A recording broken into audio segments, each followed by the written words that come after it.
राम ने रावण का वध कैसे किया।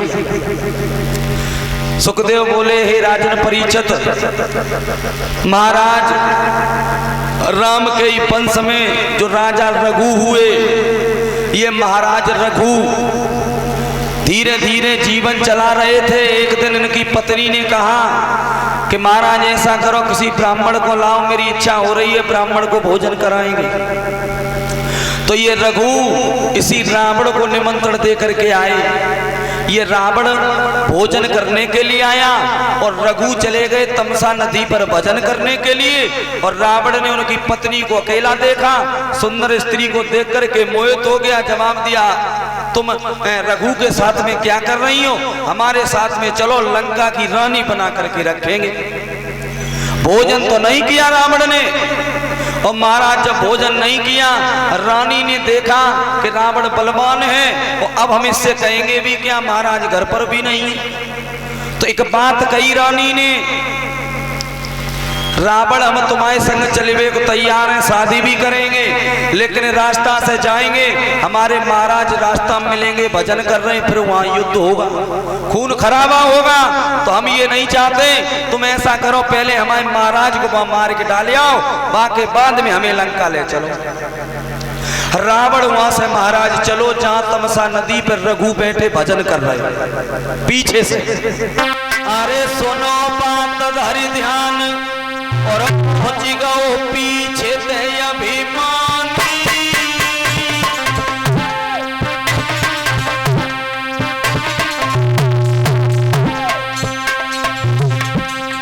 तमसा नदी के बीच बनी, लो हाथ में पानी। तमसा नदी के बीच हाथ में पानी।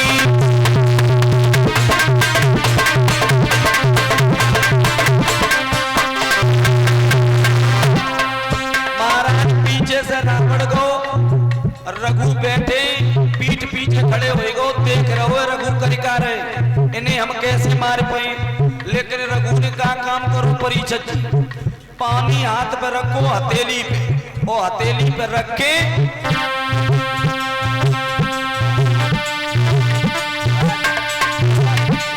अरे भूपनिया को मरी जा।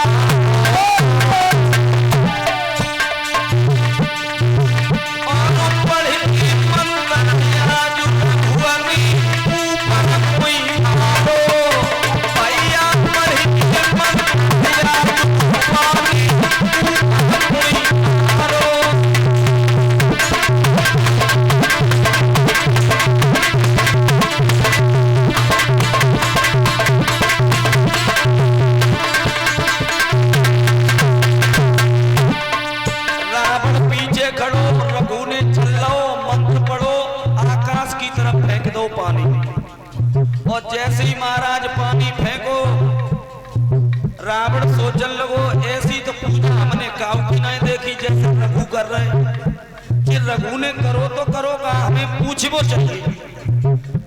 अब रावण कहो तो मारवे के नहीं हो तो, लेकिन विचार बदलेगा, हम पहले पूछेंगे कि रघु ने जी करो तो करो का।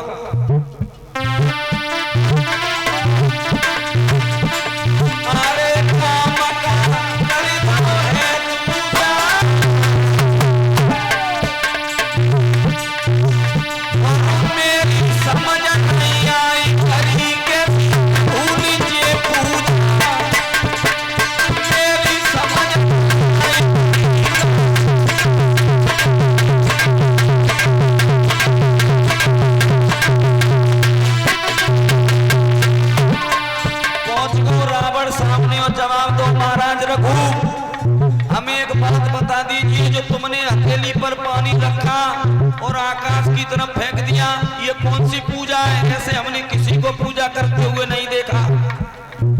परीक्षित जी रघु ने कही, सुनो रावण, हमारे राज्य में शेर और बकरी एक ही घाट पानी पीते, लेकिन आज एक बात बनी गई का, जल्दी में हम घर से निकले आए, भजन करने गए, धनुष बाण घर ही छोड़े आए, भजन करने को बैठ गए, लेकिन एक शेर ने एक गैया घेर ली है। आई जंगल में और आवाज लगाई रही है, महाराज रघु हमारी आवाज सुन रहे हो तो आज मेरी रक्षा करो। तुम्हारे राज्य में तो शेर और बकरी एक ही घाटा पानी पिए थे, लेकिन जो शेर हमें मार डाले छोड़ेगो ना। तो पे आवाज लगाई रही महाराज रावण से, बोले रघु तो हमारे पास धनुष बाण नहीं, तो हमने पानी लेके और मंत्र पढ़ के फेंक दो और पाई पानी से बाण बनाए दो जो जाए के शेर में लगे, अब शेर मर जाए और गैया बच जाए। रावण बोले रघु कैसी झूठी झूठी बातें कर रहे हो, ऐसा हो सकल? बोले तुम जाए के देख ले।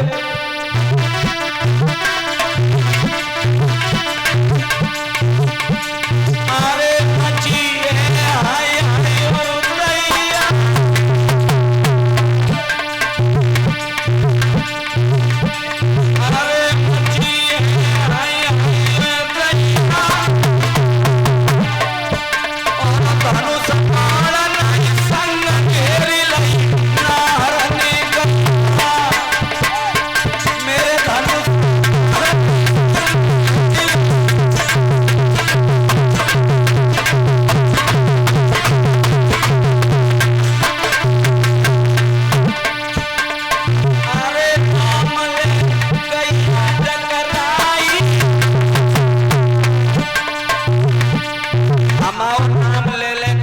चिल्लाई रही है, अरे नाम ले गैया गगराई, पानी से बनाओ पानी को नहर में जाती।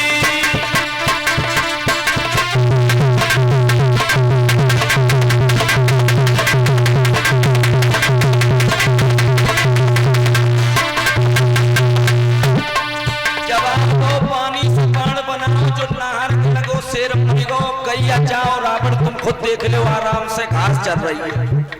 रावण ने सोची हम तो रघु को मारे वे गले आए थे, और अगर जी बात सत्य हो गई तो हम रघु को ना मार पाए, लेकिन देखे आई पहले युद्ध बाद में कभी सो देखने गो परिचत जी तो वास्तव में पै सत्य बात है, शेर मरो पड़ो और गैया घास खाई रही।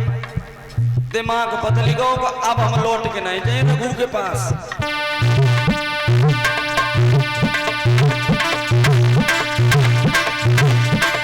अरे देखिए रावण जब धाओ रघु के देखे कर्म काटी लंका रघु के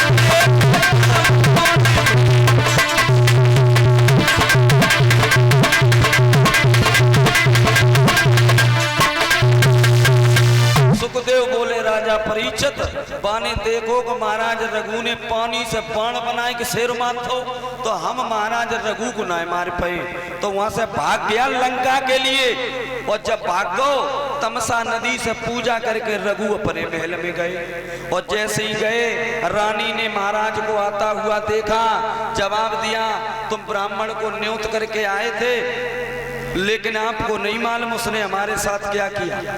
सारी बात बताई कि हमसे कह रहा था कि तुम हमारे साथ चलो, लंका की रानी बना करके रखूंगा। और जैसे ही महाराज ये शब्द सुने रघु को क्रोध आ गया। रघु ने जवाब दिया हमारी पत्नी से, और हमारी पत्नी का अपमान किया हमारे ही घर में। मैं रावण अब कसम खाता हूं तुझे जिंदा नहीं छोड़ेंगे, तुझे जिंदा नहीं छोड़ेंगे। रघु ने धनुष उठाया और बाण उठाया परीक्षित जी, और अपने ही आंगन में खड़े हो गए, और खड़े होकर के करो का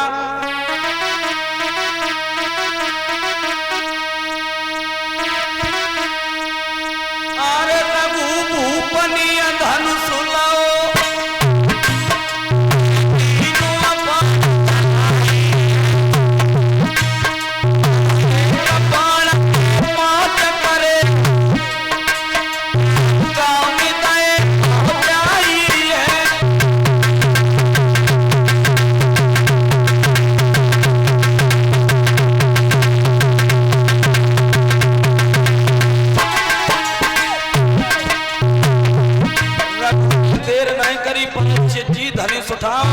और बाण लो, एक बाण चलाओ, मंत्र पढ़ो तो एक बाण से 5 बाण तैयार भए और जवाब दो, तुम चले जाओ लंका में।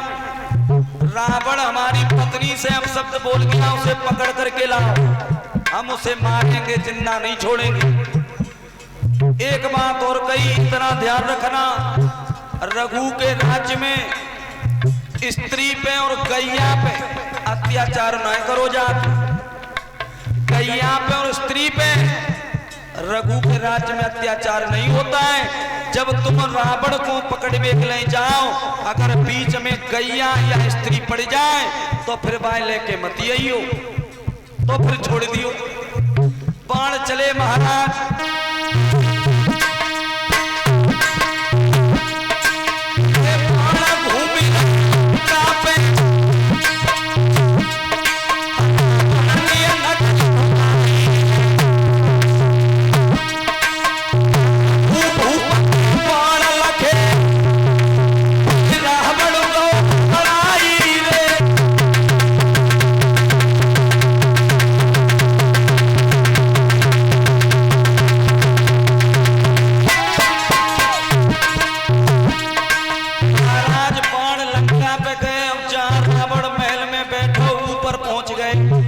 रावण ने नजर घुमाई, रघु के बाण पहचान ले। उस ब्राह्मण ने सोचन लगो, जे बाण हमें ले बेग ले आए, अब जिंदा तो छोड़ेंगे ना, अब हमें क्या करना चाहिए। लेकिन रावण चालाक बहुत था परीक्षित जी, उसे ये बात मालूम थी कि रघु के राज्य में शेर और बकरी एक ही घाट पानी पीते, स्त्री और गैया पर अत्याचार नहीं होता है रघु के राज्य में। तो पानी अपने प्राणों पर जब मुसीबत देखी तो अपनी पत्नी को बुला लिया उसने, देर ना करी।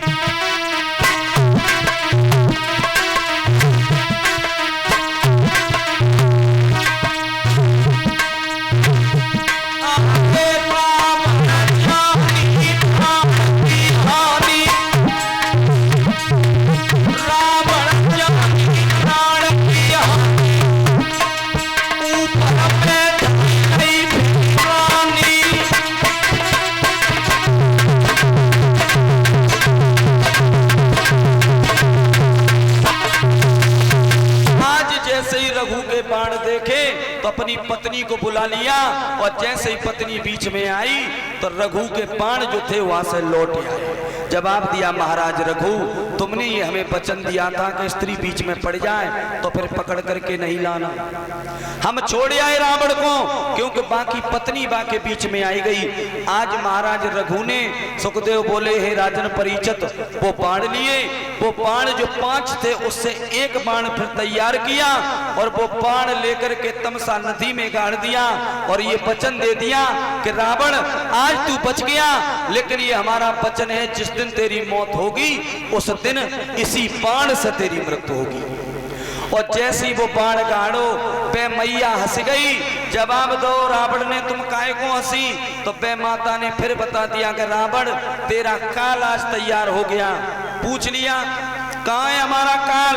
तो आज पे माता ने कहा कि भाई महाराज रघु ने बाण तमसा नदी में गाड़ दिया, उसी से रावण तेरी मृत्यु होगी। जैसे ही शब्द सुने, आधी रात्रि के समय परीक्षित जी रावण आया और तमसा नदी से पई बाण उखाड़ करके ले गया, उखाड़ करके ले गया।